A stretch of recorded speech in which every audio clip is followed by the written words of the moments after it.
আজ 12ই জানুয়ারি আমার জন্মদিন। সেই উপলক্ষে আজকে আমরা বহরমপুর বেড়াতে এসেছি এবং মোহন মলে কিছুক্ষণ টাইম কাটানোর চেষ্টা করছি। তো খুবই ভালো লাগছে এটা যে আজকে বিবেকানন্দের জন্মদিন এবং আমারও জন্মদিন।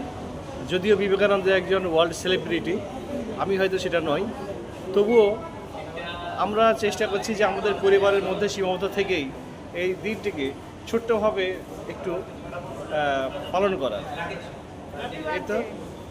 এই তো আমার সঙ্গে আমার মিসেস মিলি আছে।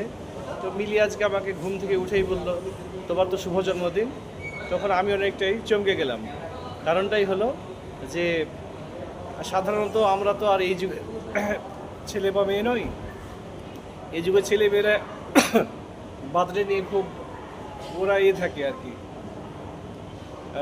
আবেগী থাকে, কিন্তু আমরা তো সেরকম আবেগী নই আর কি। তাই আমাকে হ্যাপি বার্থডে একজনই বলে, সেটা হচ্ছে মিলি, মানে আমার সহধর্মিনী। হ্যাঁ, ওই আমাকে বলে সকালে, আজকে আমাকে ওই বললো। আর সকালে আমাকে কিছু একটা মিষ্টি জিনিস খাইয়ে দিয়ে বললো যে হ্যাপি বার্থডে। তো যাক, আমি খেলাম, আমি খুব খুশি হলাম। বললাম চলো একটু বেরিয়েই আসি।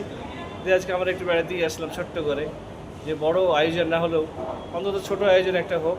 আর এই যে আমার ছেলে জুবিন, ও ও আমাদের সঙ্গে আছে, ও আমাদের সঙ্গে আছে।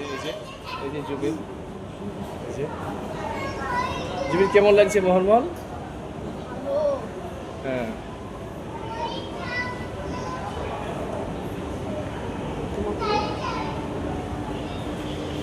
তো যাই হোক, আমরা এইভাবে ছোট্টভাবে আজকে কাটালাম।